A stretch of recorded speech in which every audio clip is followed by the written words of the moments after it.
We'll call this meeting of the Craven County Board of Commissioners regular session for Monday, February the 5th, 2024 to order. Madam Clerk, if you will, please call the roll. Commissioner Hunt. Commissioner Mark. Here. Commissioner Mitchell. Here. Commissioner Smith. Here. Commissioner Howard. Here. Vice Chairman Bucher. Here. Chairman Jones. Here. Ladies and gentlemen, if you will, please let's stand together as Mr. Grady, our county attorney, will lead us in prayer.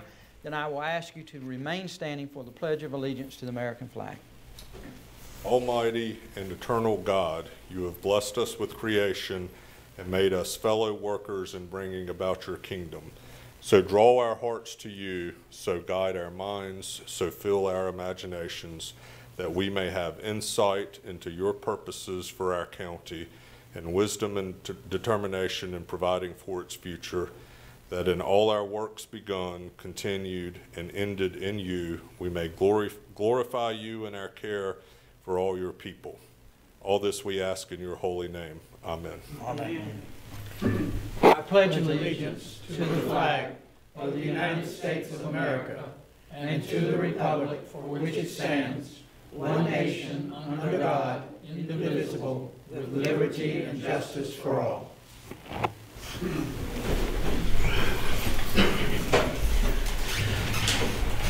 Good evening to each of you, and welcome to the Craven County Board of Commissioners, which is your meeting, and to those that may be viewing online, we welcome you. I would ask for those who are in attendance tonight, if we could, to make sure that our phones are on silence. We would appreciate it. Commissioners, you have before you your agenda packets. Are there any items you desire to add or to pull from tonight's agenda? Make a motion to approve the agenda as is. All right, we have a motion to approve the agenda. Motion. We have a second. Is there any further discussion on the motion? Hear none. All those in favor of approving the agenda signify by saying aye. Aye.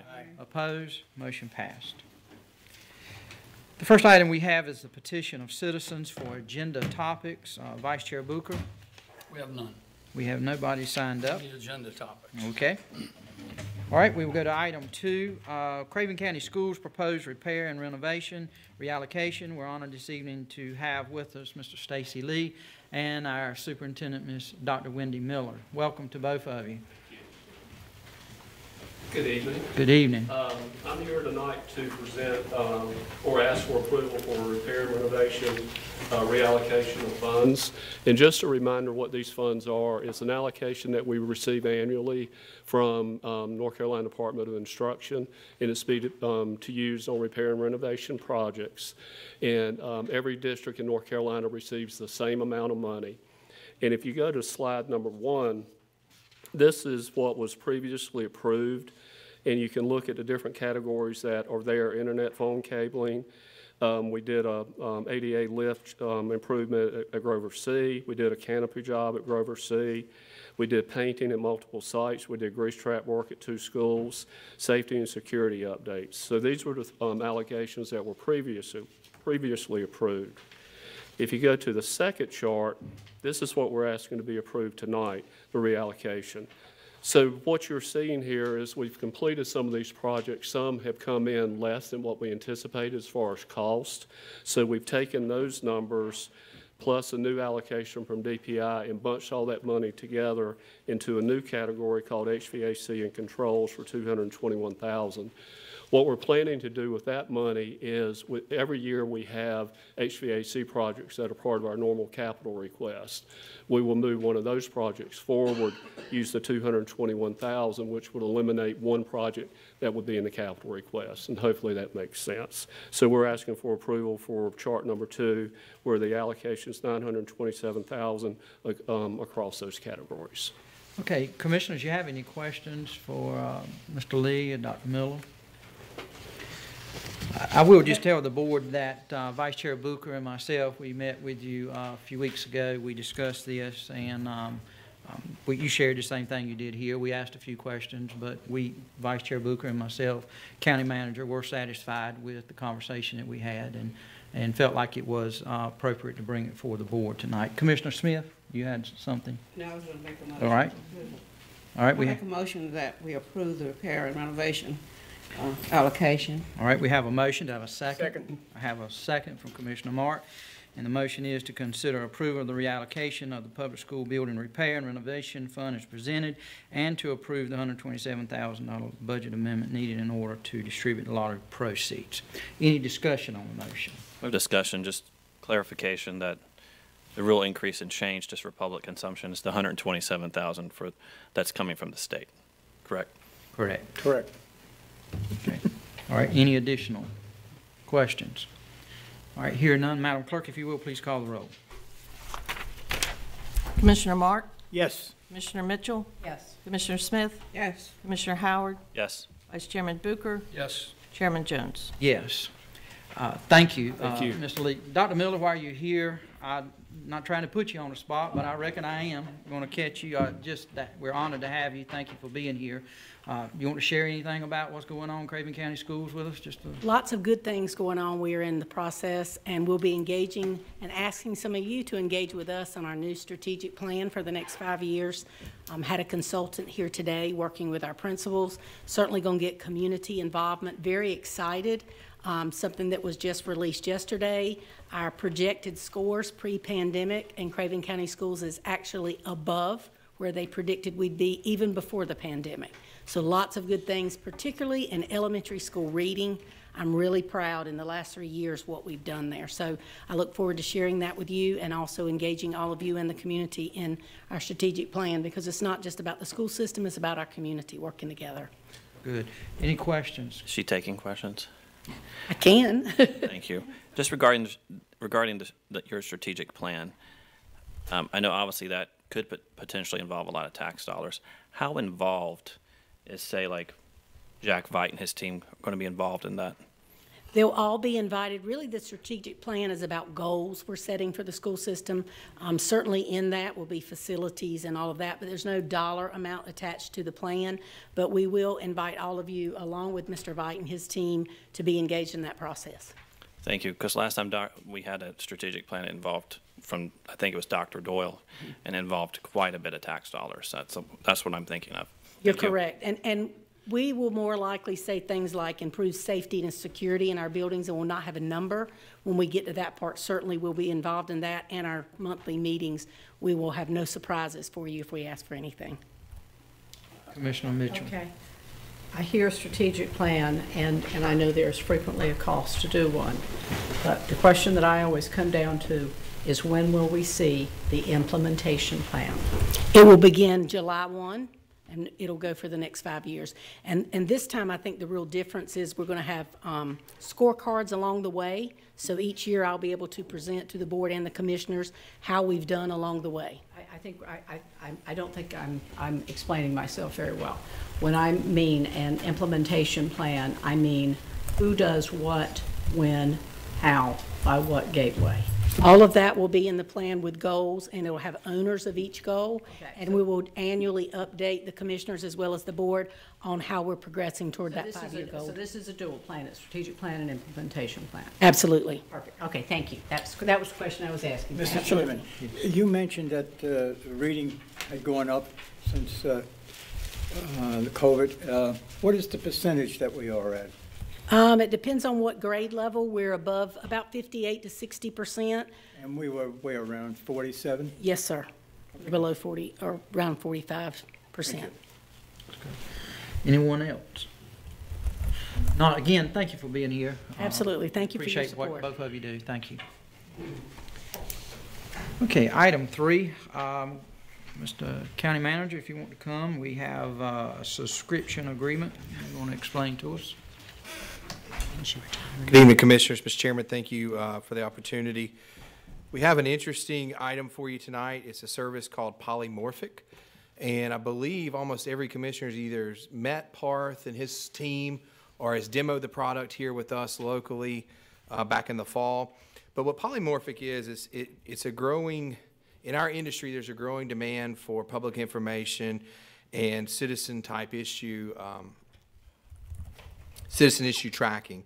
And that's what Polymorphic does. It's related to our county services, We've identified that as a need. We get certainly a lot of issues through my office or other offices in the county. And what this product will do, we'll give it a streamlined approach where that's taken in, it's noted, there's action on it, and it comes back to a resolution. So it allows us to track that. It also allows us to track the resources that are going along with that. We're asking for a contract from February 1st of 2024 to June 30th, 2024 for $10,500, and we're going to look at 2 main offices to focus on initially, which will be the county manager's office, including the commissioners, and our solid waste department there, where we get a tremendous amount of complaints and issues about recycling pickup, trash pickup, illegal dumping, a variety of things. And this will give Stephen, who's here in the back, a tool so he can track where all that's happening. So be happy to answer questions. Mr. Bennett's here for the technical side, and I can answer the practical side. Commissioner Howard. I think mine's more practical side, and of course I was part of the presentation with this, and I like the product. What do you think if you were to take this and put it into people terms? Like how many people, if you had someone to do the things that this is going to do for you, what would that cost be? So I look at it as a cost savings. Well, so there's the concept of missed opportunity, right? So you get a text message on a Saturday afternoon, somebody has an issue, and you remember it 2 weeks later, so you lost that opportunity in between. Same thing happens to staff, right? Whether we see somebody in person. What this will do is give commissioners a portal right there. You take down the address, the name, whatever the issue is, and you submit it. It routes itself to the right person, and then we address it whenever we flip on the switch. From a people standpoint, it's hard to answer that, Commissioner. I mean, in the future, maybe it could eliminate some of that, but what I think it does is it makes us more efficient in how we use the people that we have. Yeah.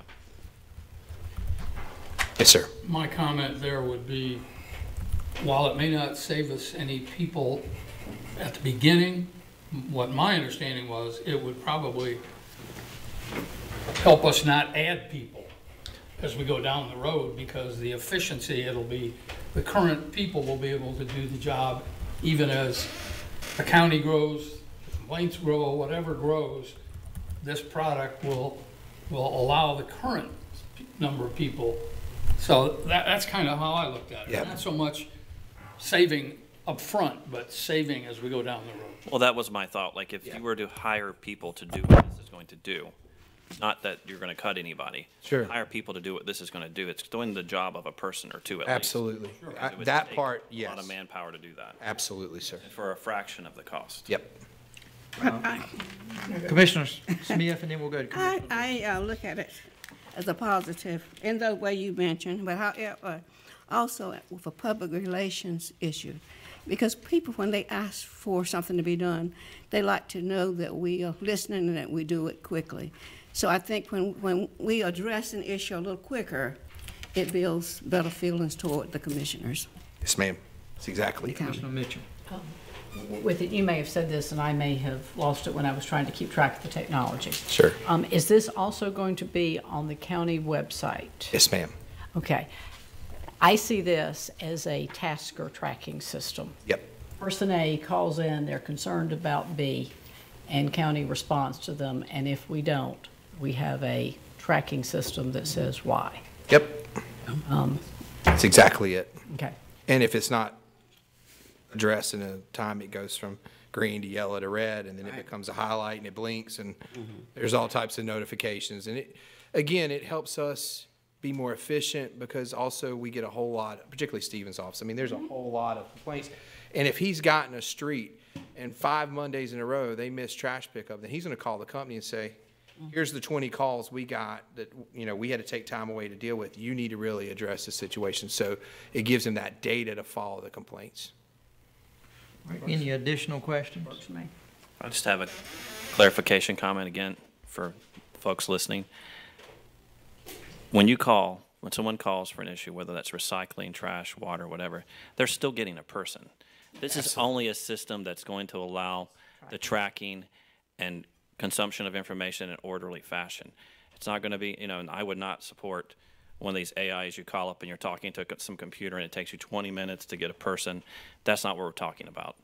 So I know I was talking to someone earlier, and they're like, oh, no, not an AI that I'm going to call and talk to. I'm like, no, that's not what we're talking about. No, sir, and that's a great point, Commissioner Howard. That's the Craven County way, is to talk to one of our employees. What this does is give our employee an outlet then to track that, enter it, assign it, follow up, and get to final resolution. There is no call bank, AI, or anything built inside where they're not going to deal with a human. Thank you. Okay, additional comments, questions? And just reiterate what's already been said, but this is sort of a trial for us. Yes, sir. See how it works. You know, if it turns out to be efficient and something that everybody thinks is beneficial, we would continue it on and hopefully expand it to other departments. That's right. And speaking with Parth, who's the owner of Polymorphic, we've even, since we've done this agenda item, thought about adding in water, and he was agreeable to do that under the current fee. Okay. So water's another one where you got leaks or something going on where it's a good track. And so we'll probably start with those three, and then you're right, see how it goes. Maybe it applies to the sheriff's office at some point for those folks. So. All right, any additional questions? Hear none, what's the desire of the board? I make a motion that we approve. Second. We have a motion and a second to approve the budget amendment in the amount of $10,500. Any further discussion on the motion? Hear none, Madam Clerk, if you will, please call the roll. Commissioner Mark? Yes. Commissioner Mitchell? Yes. Commissioner Smith? Yes. Commissioner Howard? Yes. Vice Chairman Bucher? Yes. Chairman Jones? Yes. Thank you both. All right, Commissioners, item 4 is the consent agenda. You have the minutes of the January 16th, 2024 regular session, tax releases and refunds. Planning, you have a street sign, a budget amendment, solid waste, a budget amendment, and in the sheriff's office, you have a budget amendment for the investigations, radars, kits. Are there any items you desire to pull from the consent agenda this evening? Make a motion to accept. All right, we have a motion to approve the consent agenda and a second from Commissioner Mitchell. Is there any further discussion on the motion? Hear none, Madam Clerk, if you will, please call the roll. Commissioner Mark? Yes. Commissioner Mitchell? Yes. Commissioner Smith? Yes. Commissioner Howard? Yes. Vice Chairman Bucher? Yes. Chairman Jones? Yes, thank you. All right, item 5, we had departmental matters. The first item we have on departmental matters is tax. We have with us Mr. Leslie Young, our tax administrator. Good evening. Good evening, Commissioners. Thank you for having me tonight. I'm here tonight in compliance with North Carolina General Statute 105-369, in particular letter C, that requires that I come before you each year, the first meeting in February, to report the amount of delinquent taxes still owed, in particular this fiscal year 2023. It also requires, Chairman, that I receive an order to advertise the delinquent taxpayers in our New Bern Sun Journal. Tonight, however, I'm going to add a third matter that I'd like to talk to you about, and it's in regard to the delinquent taxpayer list. Okay, so let's get started. We'll jump right in.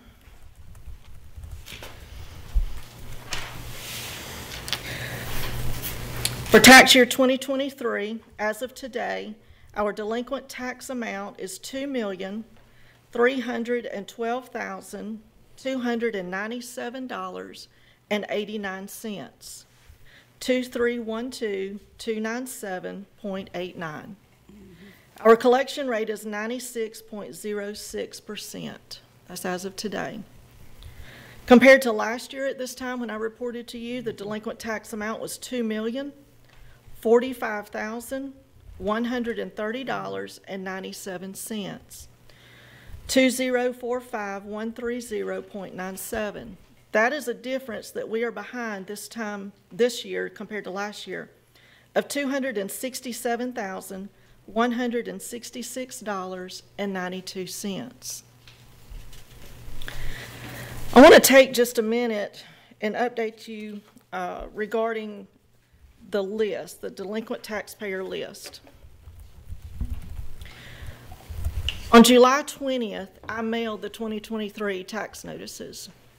And it's very clear on the tax notice that you have until January 5th to pay without interest. Now, on January 6th, if you have not paid your taxes in full, then you are now considered a delinquent taxpayer. Your taxes are delinquent. On January 18th, we send what we call a delinquent tax notice to the delinquent taxpayers who, for whatever reason, did not pay by January 5th. This year, we mailed 14,013 delinquent tax notices.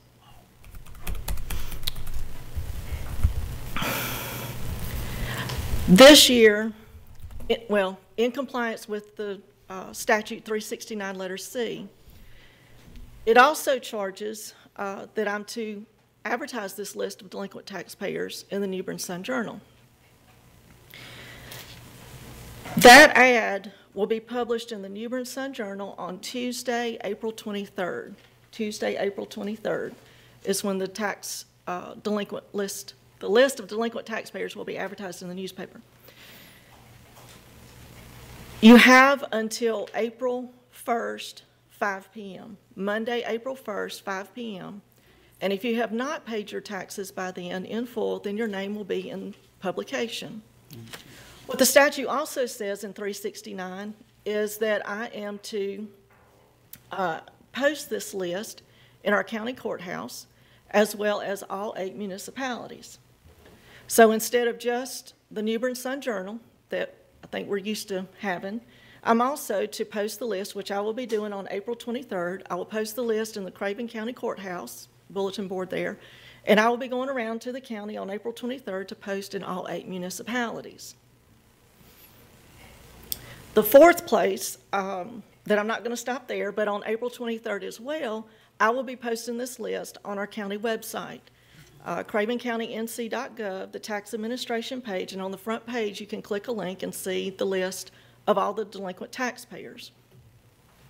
The fifth resource that is of no additional cost as well is if you come into the tax department in the tax collection lobby, you will see a very large bulletin board.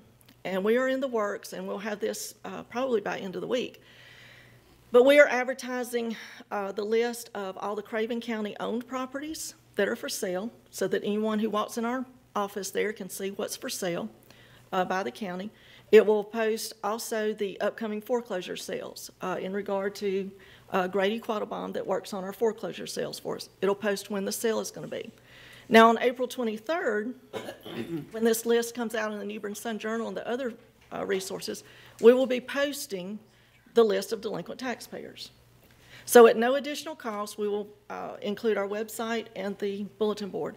And then lastly, the other resource that any other form of media, any other person who wants a list of our delinquent taxpayers on April 23rd will be glad to provide that list.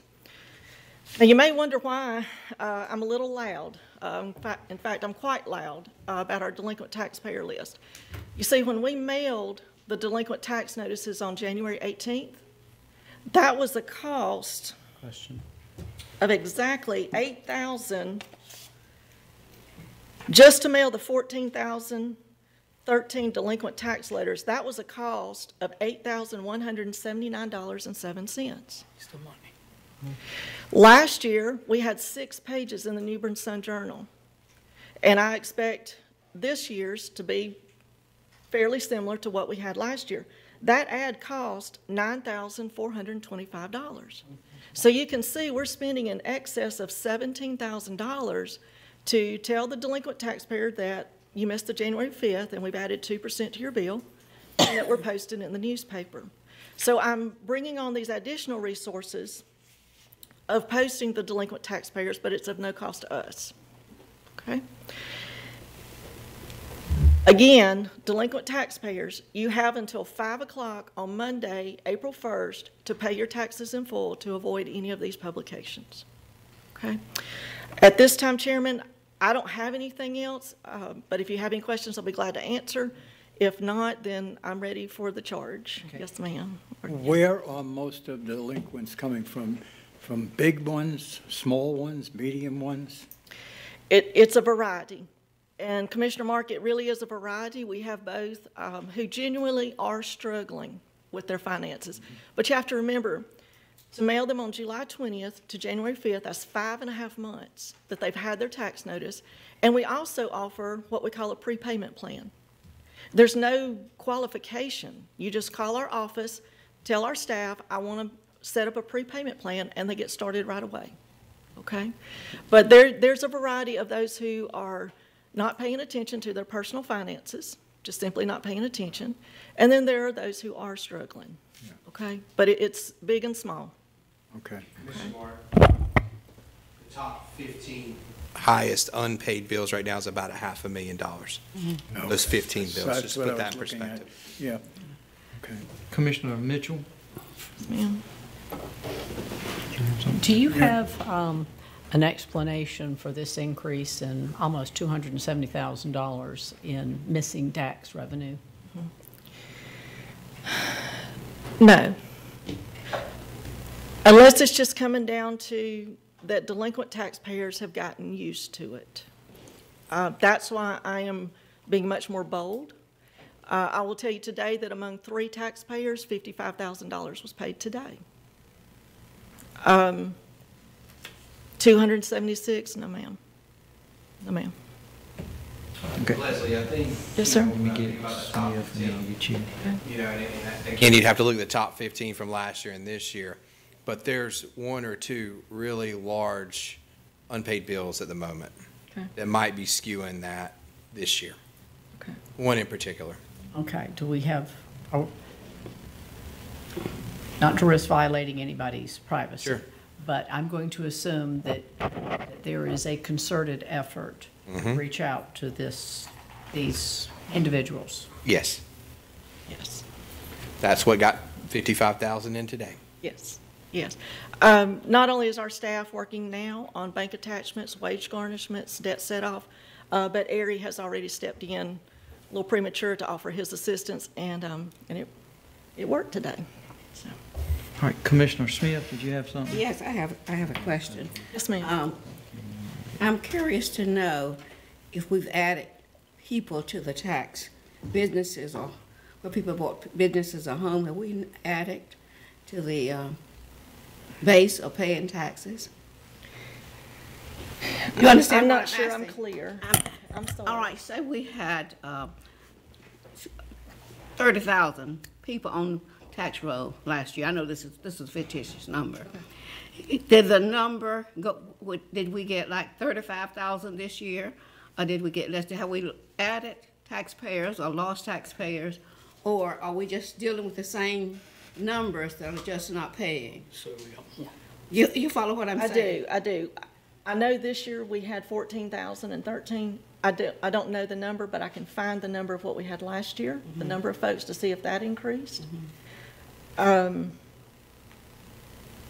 my mind, I'm seeing us slowly. I see businesses coming up and people building homes, and I would think that would increase our tax base, Yes. be on the list. Yes, ma'am, we have that growth. You have that growth. Yes, ma'am. And yet you still have a great loss.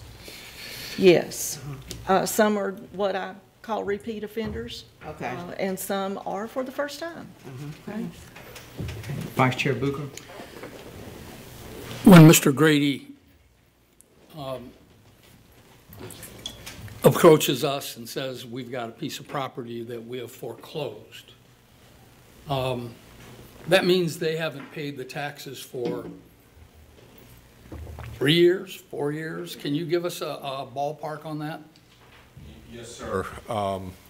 We've got an informal criteria that is at least $500 of taxes due from whatever years, or is it 3 years delinquency? Because you got to remember, some of these parcels get, you know, a $12 tax bill every year, and it doesn't make sense to expend resources on that, because it's probably coming back to the county, and then when you sell it, you're not going to be able to record or recoup your cost, your attorney's fees and filing fees. But those are the general parameters we operate under, although this year we've started a discussion, do we need to accelerate that, particularly for what we're now calling the top 10 list. I mean, on that list are what I would characterize as egregious offenders,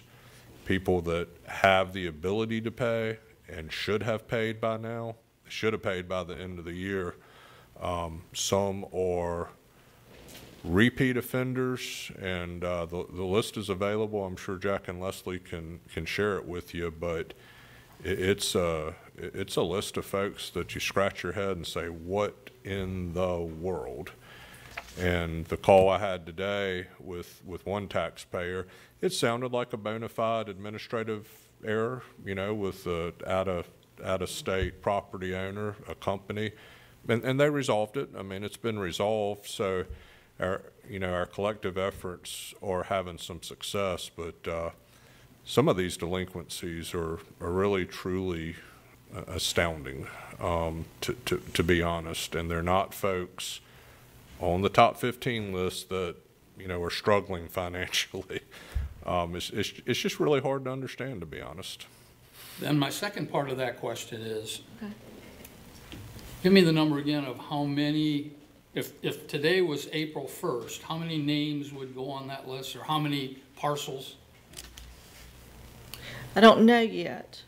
Because I mean, but if it was, give me just a ballpark.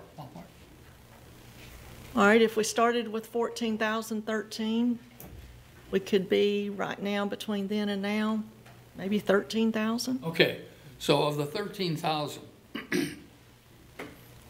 parcels, correct? Could be. Could be one person with 10 parcels. Okay, but that many parcels. Do you have any idea, and I don't expect you to have this answer, but I'm just curious, how many of those people are behind multiple years? In other words, they're not just due from this past year, and they're a month or two behind. They didn't pay a year ago, and they didn't pay 2 years ago, but they're not far enough behind yet that we're going to foreclose on them. Is it the majority that are more than 1 year behind, or more than this past year? Mr. Booker, let me make sure. It's $500 or 3 years. So you could be 1 year behind at $1,500, and we will start the process in year one. Okay. So there's varying degrees of folks depending on where they are in the foreclosure process or where they are with Leslie on things. But generally, no one's more than 3 years behind without being in for the foreclosure process with Aries' office. I mean, he's assigned to his office. So you got a whole bunch of people then that are in the foreclosure process. Yes, sir. I don't know the number off of the top of my head, but each list that we get annually has a couple of hundred usually. It averages about 150 that we send over to Aries' office. And you may... I would just add, based on what you said before, it shocked me when we were working in James City trying to get properties cleaned up, and when we look at a property of a house that's just a derelict, overgrown mess, and when we inquired what is the tax value on that, it was, help me Jack, under $100? Yeah. Yeah. So their annual taxes on that parcel were like, I think one was $68. $68 a year, and they're paying it. Somebody's paying it, or at least they're not so far behind. But and I think it was owned by a family, and the grandmother died, and so on and so forth. So I guess my point is, when we think about this, I think a lot of people don't realize that we've got a lot of parcels that are very low value in their tax value. Am I accurate when I say that? I believe so, and that's one of the changes that I'm making in my department, is to work with our chief appraiser, Justin Deese, to review the delinquent list and review those appraised values. You have to remember as well, we have personal property on here. And that's one of the things I've worked with Kayla Sawyer, the personal property manager, in these last 2 years, is she's going through what I call dead accounts that don't exist. We take them off the roll, okay? So a personal property could be just a trailer sitting on a lot. That trailer is personal property. Yes, sir. If it's got a hitch and wheels, right? That's right. Or Yes, sir. Can be moved. Yes, sir. Okay. Thank you. Okay, additional questions? Let me say one more reminder. To avoid this publication, your taxes must be paid in full by 5 o'clock on Monday, April 1st. Okay? All right. I have a question, Jason. Yes, sir. I know that you have to publish because of statute. Yes, sir.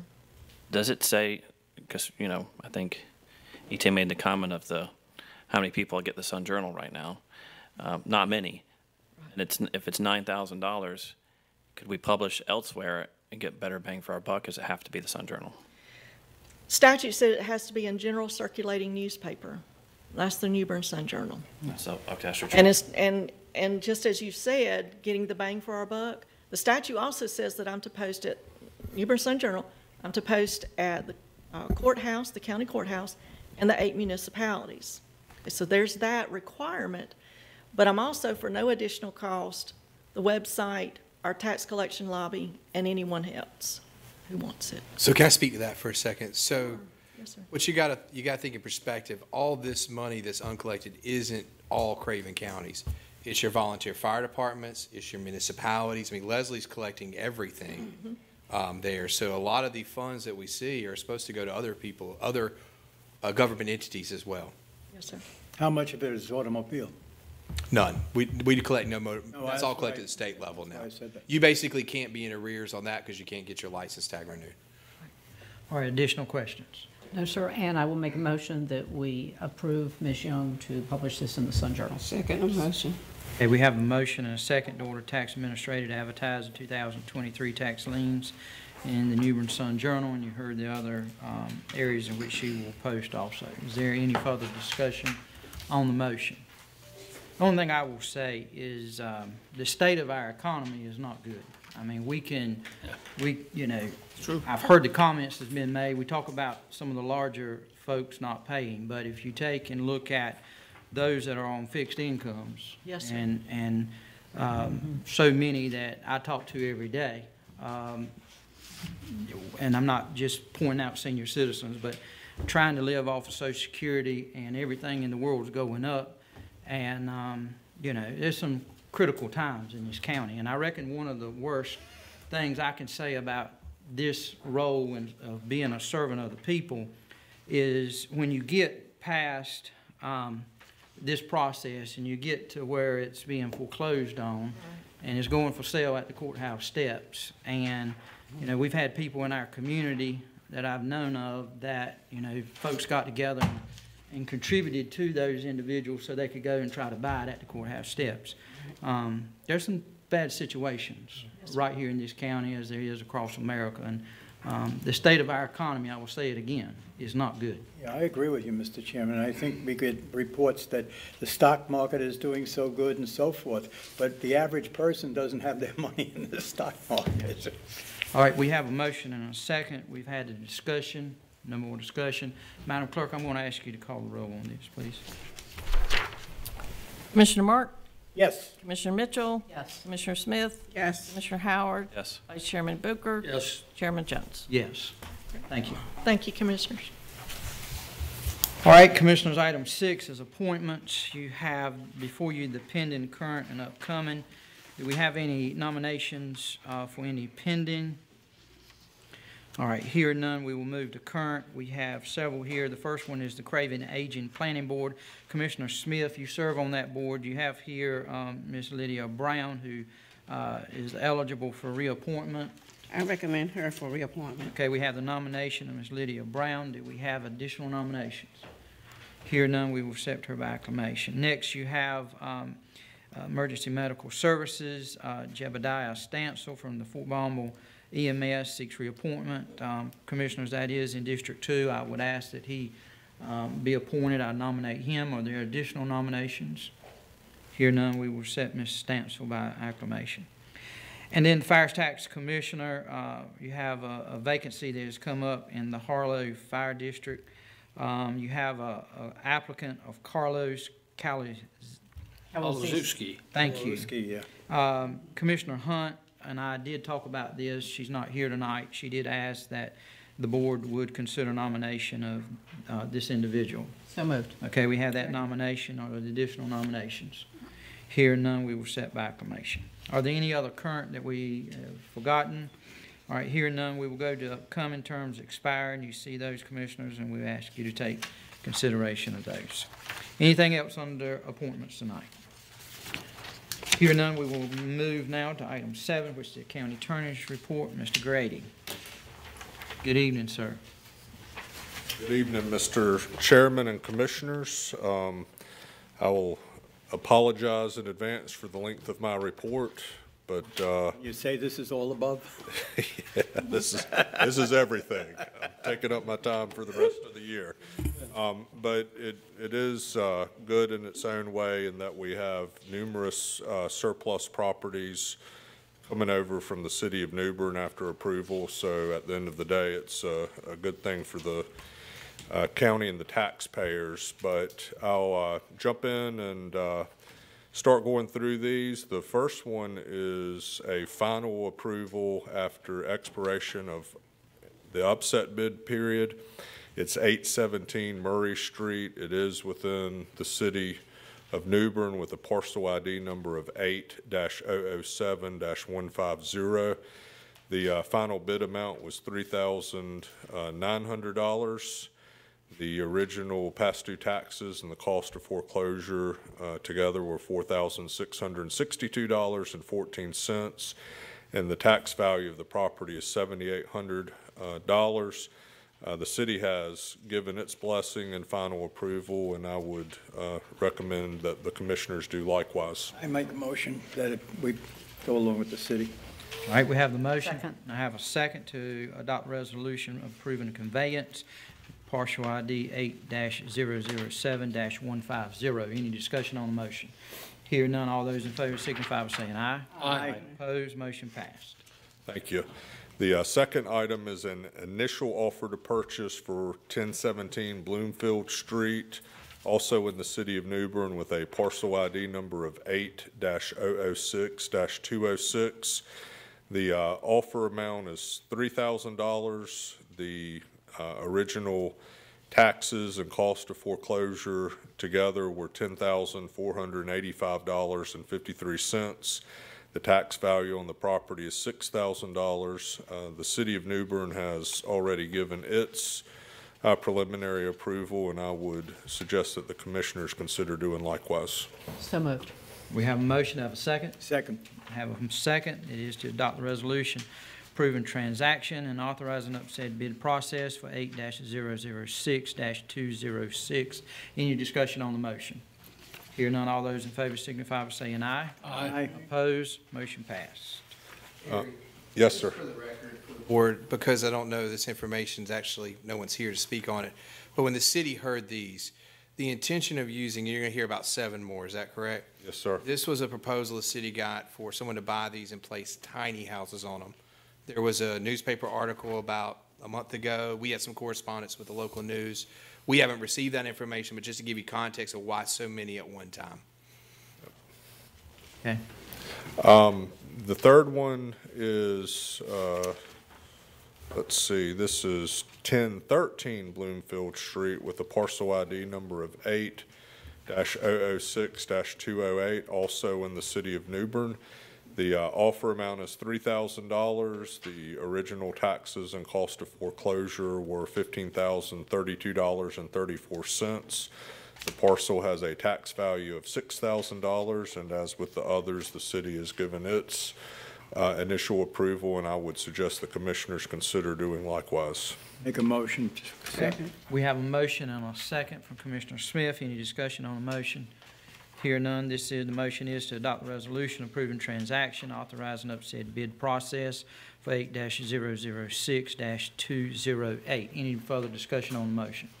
Hear none. All those in favor signify by saying aye. Aye. Opposed? Motion passed. Thank you. The fourth item is 1302 Williams Street with a parcel ID number of 8-013-065, also within the city of New Bern.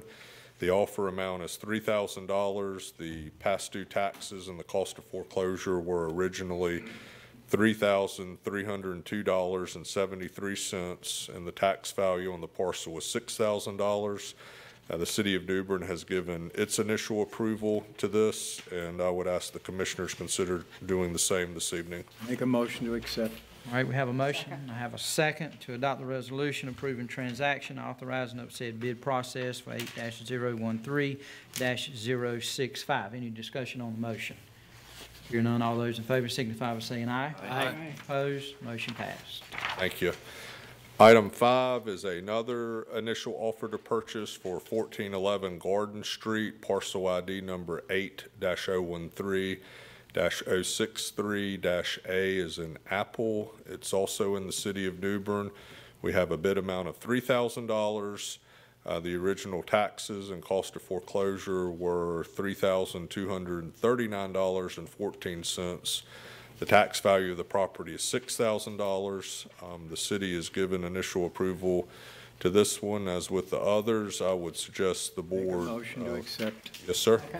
All right, we have a motion and a second to adopt the resolution approving transaction, authorizing upsaid bid process for 8-013-063A. Any discussion on the motion? Hearing none, all those in favor signify by saying aye. Aye. Opposed? Motion passed. I feel like my career as an amateur auctioneer is in jeopardy. So, the next item is 1407 Garden Street in New Bern.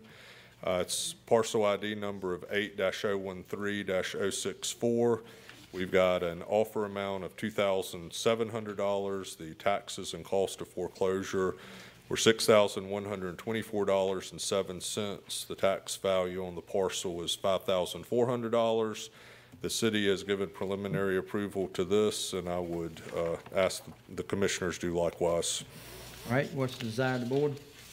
Make a motion to accept. Second. All right, we have a motion and a second to adopt the resolution approving transaction, authorizing upsaid bid process for 8-013-064. Any discussion on the motion?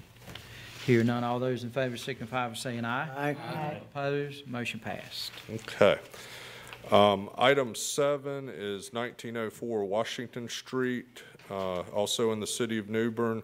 We've got a parcel ID number of 8-070-012.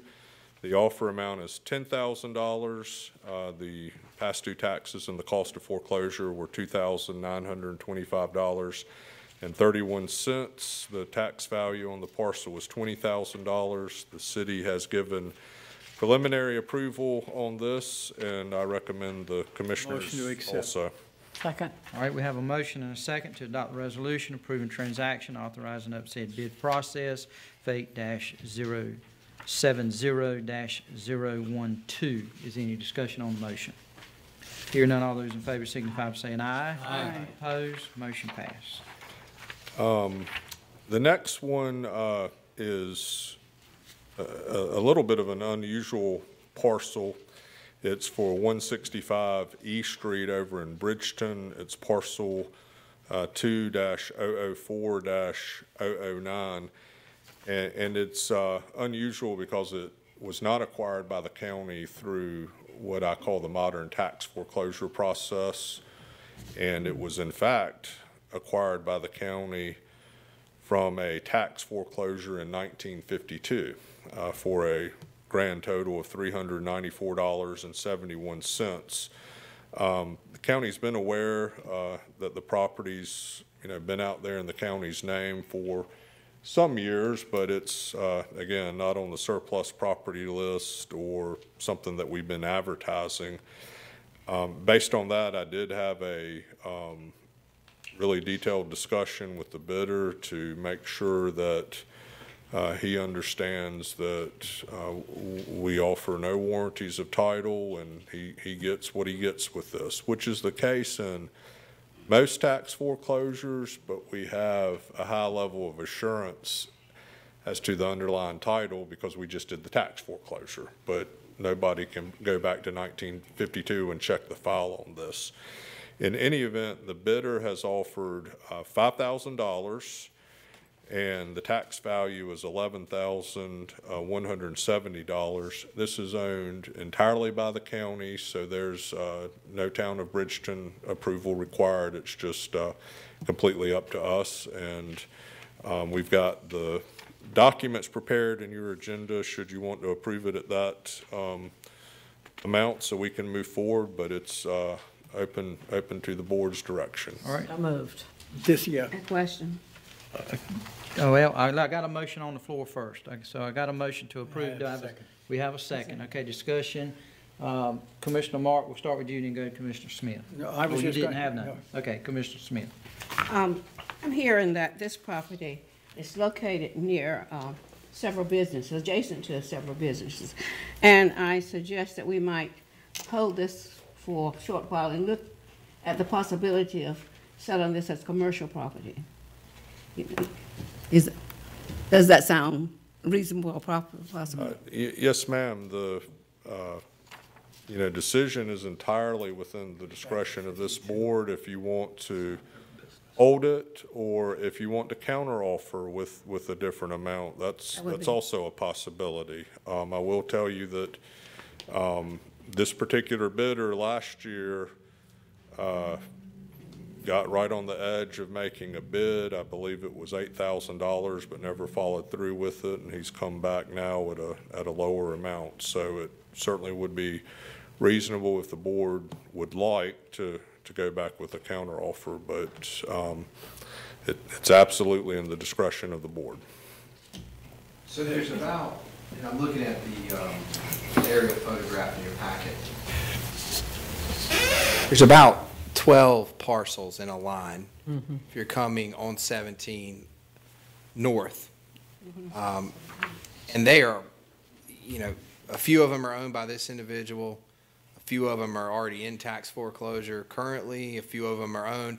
What it appears is that this was heir property way back when. It got split up 12 or 14 ways, and this one just happened to never pay taxes. I think they're pulling it up there so you can see. To your left, if you're continuing north, that's the Shell gas station. Behind it's the Blueberry Farm. Just past the Shell station is the new ABC store, and directly across the street from this property is the Hardee's, to Commissioner Smith's point. But you can see the corner there. Go up, Steve, to the north. Yeah, you got a large tract there, and then the two coming that way are all under one ownership, and then the blue outline is the one we're in question about tonight. My observation is the only access this parcel will have is from the small road behind it, because you're not going to get access from 17. No. The only way you would get access, and depending on, you're exactly right, would be to use the cut-through road there between the Shell station and the first property, or what I refer to, Commissioner Mark and I do, the Blueberry Road. I don't know what its real name is. It's just what it's called, but that, you're right, sir. Being the district manager in there, I would gladly since 1952, gladly get rid of it. All right, additional questions? The only thing I wanted to ask you is you made the statement that there may be other properties that are being foreclosed in that area? I'm pretty sure 2 of those tracks Are they to the south of this are assigned to Aries' office right now. Are they adjacent to this property? I don't have that information. I don't believe so, sir. I believe they're closer. Can you see where the Blueberry Road bends back? I believe it's in that general vicinity, not the house. It's right there where Steve's cursor is, the little arrow. It's in that general vicinity. I don't believe any of them abut this property. Okay. All right, additional questions? Is the gentleman making the bid own any of the properties next to it? I believe he owns the first 3. Okay, so it's of huge value to him to combine those properties. That's what. Could we go back to the picture here for a second? And blow it up a little bigger. I'd like, no, I'm sorry, smaller. I want to see I want to see the roads going by the big property to the, yes. So if you look at the property on the corner and then the next 3 parcels, they're not going to have access on the frontage of 17, but they do on the road going between the gas station and the...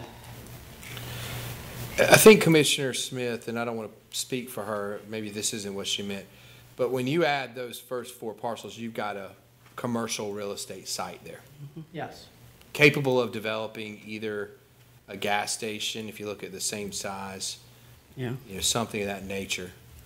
It's still not, I mean, again, we're talking about, it's just a little over 1/10 of an acre, this piece. It's not very big. So you have to have several of them. Plus you got a water problem there too. Well, yeah, that's right. I mean, you got to handle the sewer and you got to handle.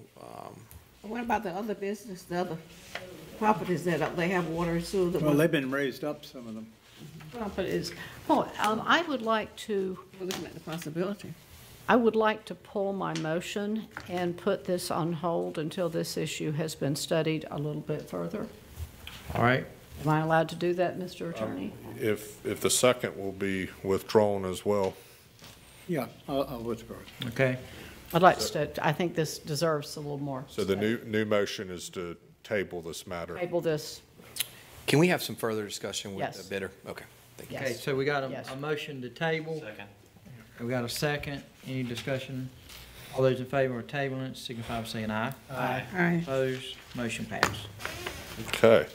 Thank you, Commissioners. The last item involves the Public Safety Training Center out in the Industrial Park. As you may all recall, the county previously agreed to a lease with the community college. It was basically a lot that had been given to the local Firemen's Association decades ago for a fire training facility. That never came to fruition.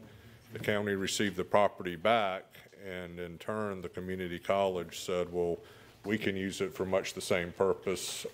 We'd like to lease it and move forward with that.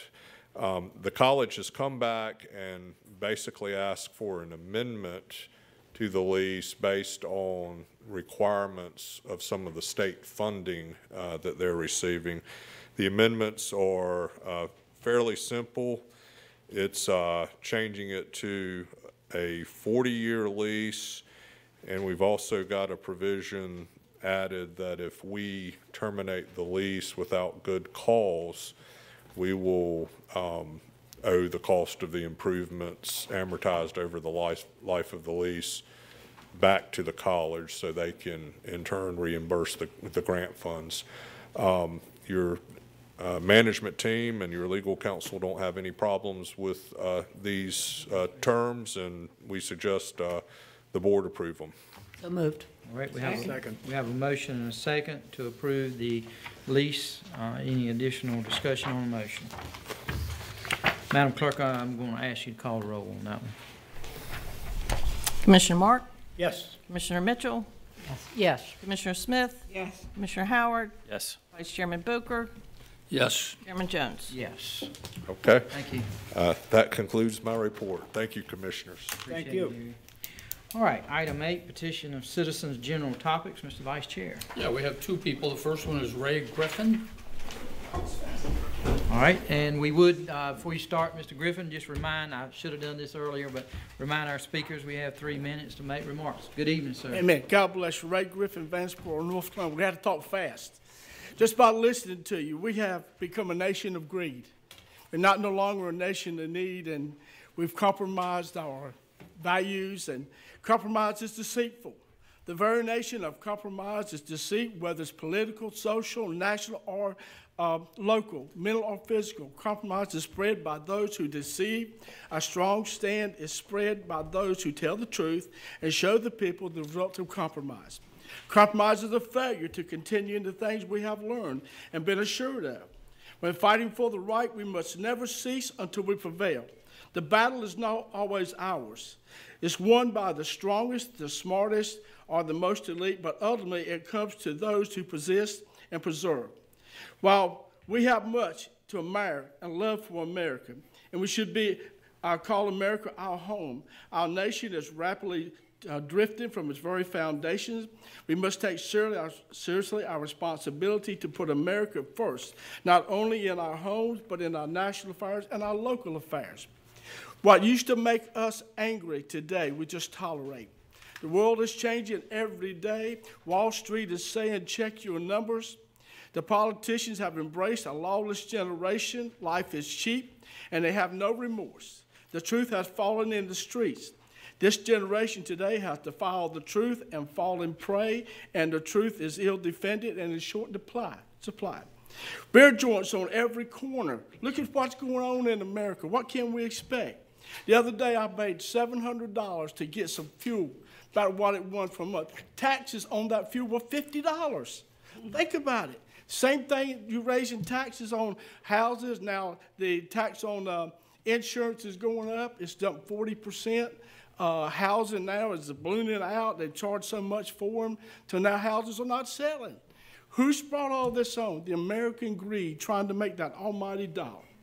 Marijuana is being made legal. Abortion now is legal and rampant. Gambling is everywhere. Our teenagers are running loose, and they have no morals, and they seem to just everything is going crazy. Education in school has become a mockery. Education without God makes man a clever devil. And that's what we're getting in today.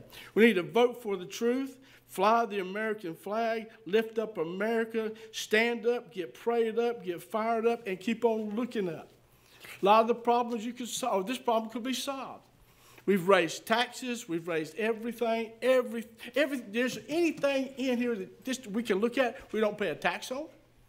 Go to the grocery store, go everywhere. Whatever you buy, tires, you pay taxes on every little thing. Smoking, look at your light bill, what they've done now. Put another extra tax on that.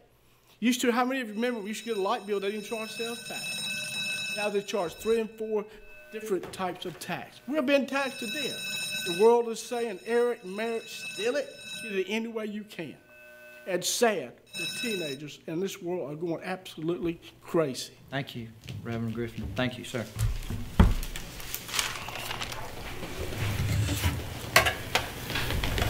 Next speaker would be Mr. Albert Lester.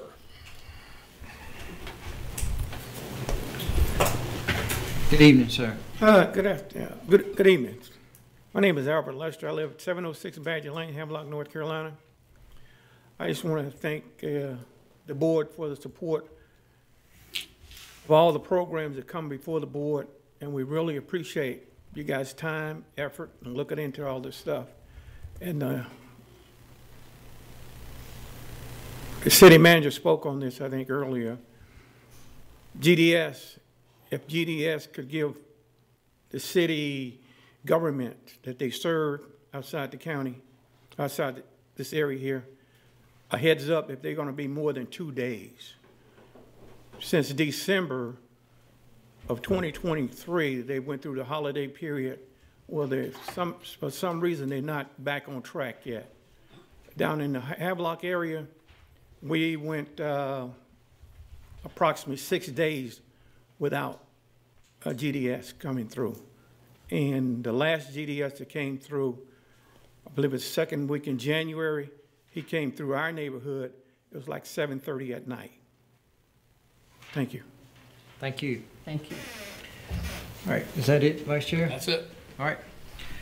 All right, next would be item 9 is County Manager's Report. Let's hope he doesn't talk as long as council.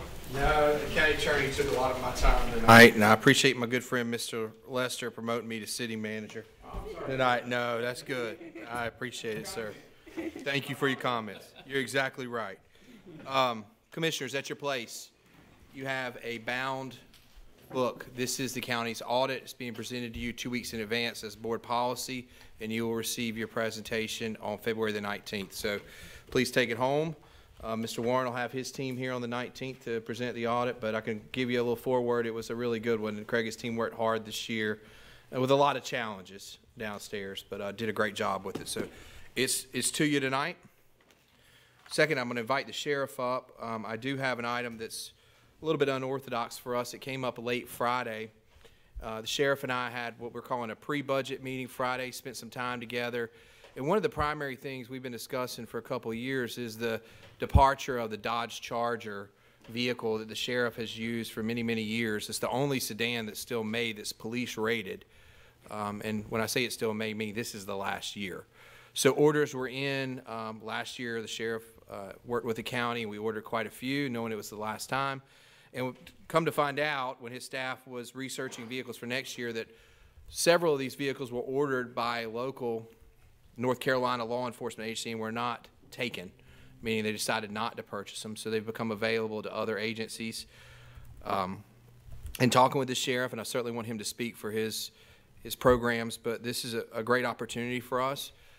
I put at each of your packages a budget amendment for $280,000, $325,000. What this would cover would be 6 Dodge Chargers, along with the outfitting of those vehicles, And what we would do is go ahead and preload those now in lieu of budgeting 6 vehicles next year when we do our budget in June. So this would be an advanced purchase. Again, this will be the last opportunity we have. And just before the sheriff comes up, he provided me a sheet of paper earlier. Your next closest option for a police-rated vehicle is approximately $46,000, and it goes up from there into the 50s. So anywhere from $10,000 to $15,000 savings per vehicle here over what we're going to have to start looking at as we move forward. So, Sheriff, I'm going to turn the floor to you and let you have a few words. Thank you, Chairman. Good evening, sir. Commissioners, thank you for allowing us to get in at this late time. But this is an opportunity. I want to give credit to my staff for finding these chargers. They're not out there. They're no longer in production, and we can't get them. Luckily, there's been a couple agencies for some reason that chose not to take theirs. So a week ago, there were 40-some of them available. Right now, there's 6 that are tentatively being held for Craven County pending the outcome of tonight's meeting. As the county manager said, this gives us an opportunity to go ahead and get these vehicles. It will be 6 less than we will ask for in the budget because these will be, like you said, preloaded.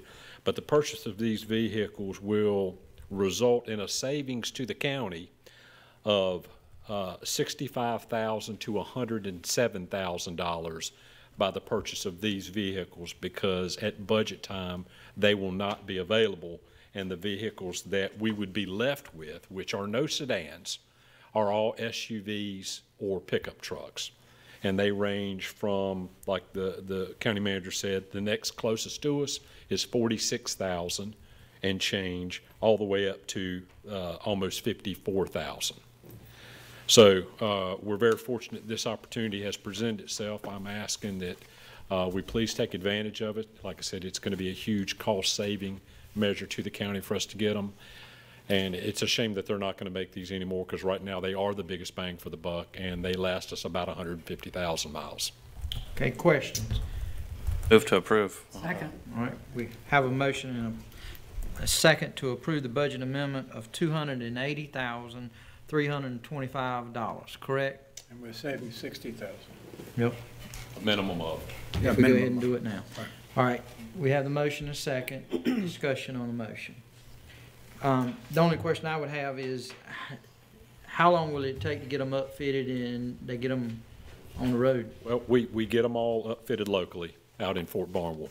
The soonest we can, the sooner we can have them delivered, which, pending the outcome of this and a PO is issued, then they can be delivered almost immediately, and then it will take anywhere from 30 to 60 days to get them on the road.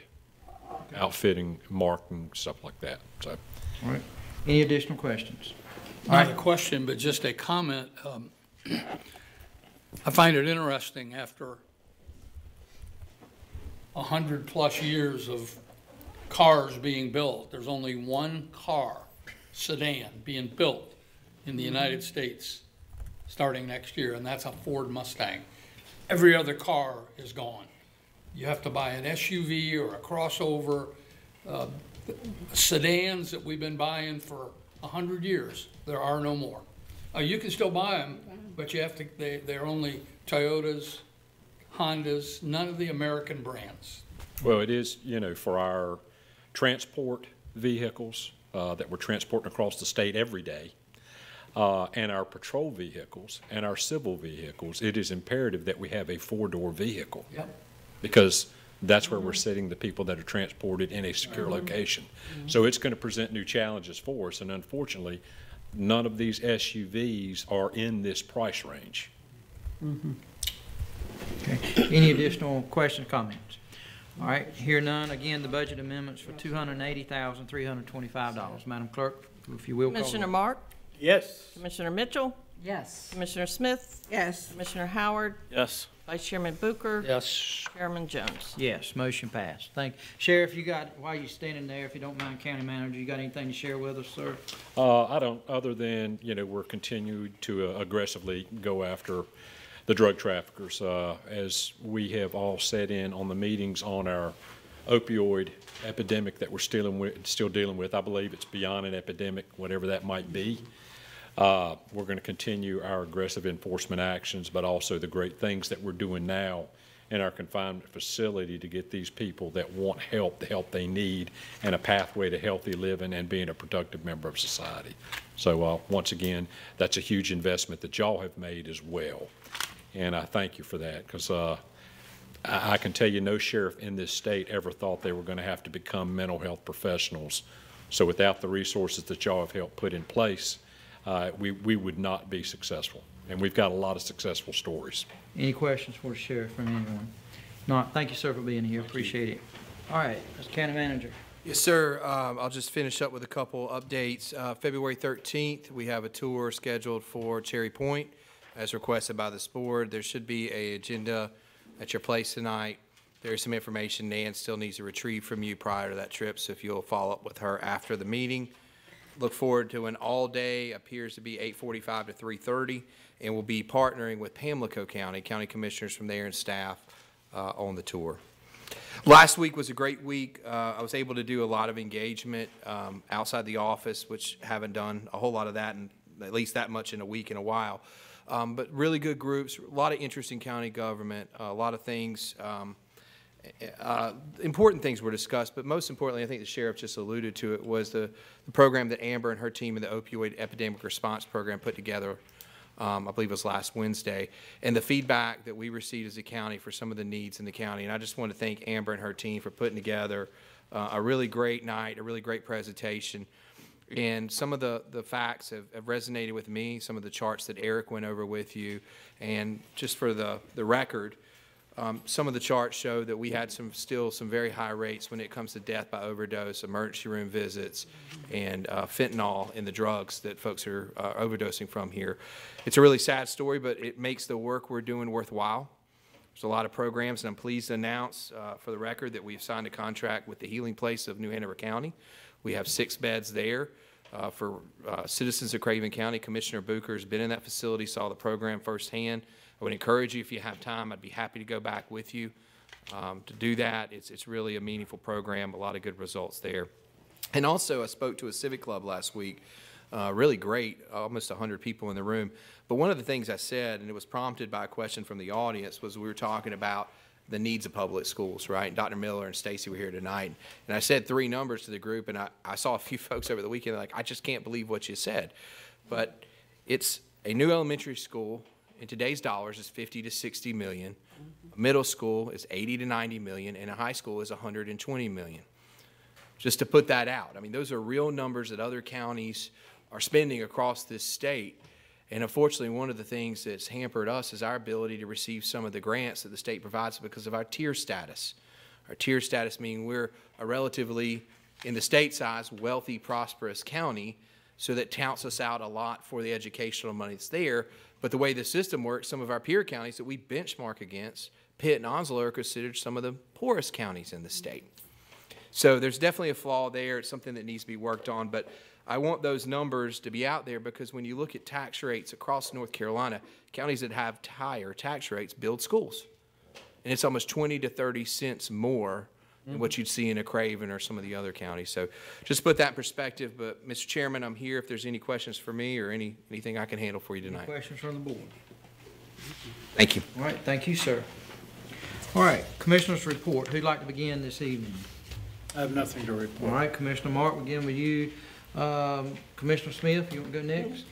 I would like to announce that Craven Smart Start has been in Craven County for 25 years, and there's a celebration on Saturday at the Harrison Center from, I think it's from 9 to 11, and we'd love to see some county commissioner there part of that time. We appreciate you coming.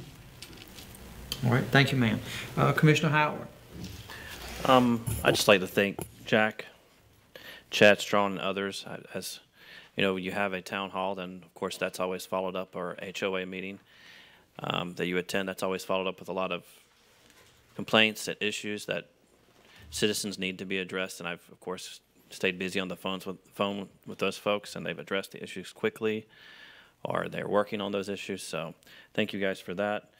I'll also say, Mr. Lester, I hear your concern about the trash pickup. That's been echoed in Carolina Pines, Croatan Crossing, and other areas multiple times, and I can guarantee you Jack staff's aware of it, and they've been working on it. So thank you for that concern. Thank you. Commissioner Mitchell. Thank you, Mr. Chair. I was at the civic meeting when our county manager spoke and watched people's jaws drop at the numbers on the schools. And I think one of the things that many citizens are not aware of is that it is the county that funds school construction. I think a lot of people think it comes from the state or the federal government. No, our citizens fund our schools with their tax dollars. So as we're out and about, it's probably worth reiterating that because I don't think that is widely known. With it, and the other comment is last board meeting or earlier this year, we voted to approve the purchase of a 2.5 acre plot between New Bern proper and River Bend to put in what I'm calling a new mega branch library. The response from citizens has been not just overwhelmingly positive, it's when are you starting with it. So we clearly have met a need that I have not heard one negative comment. It was like, what's taken you so long? I think that's really positive, and it speaks to this board's willingness to address citizens' concerns about more library services and more community center services for an underserved area for our students out there. That's it. Thank you. Vice Chair Booker. Yeah, just one thing. In January, Saturday, the 19th, I believe, or the 18th, somewhere along in there, we had a group from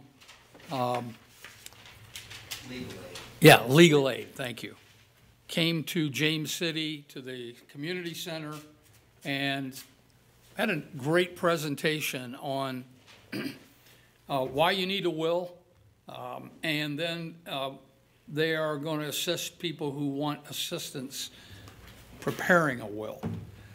We had a good turnout. I was surprised maybe 20 people showed up for something like that. I didn't expect that. And of the 20 people in the room, there was only one person who had a will.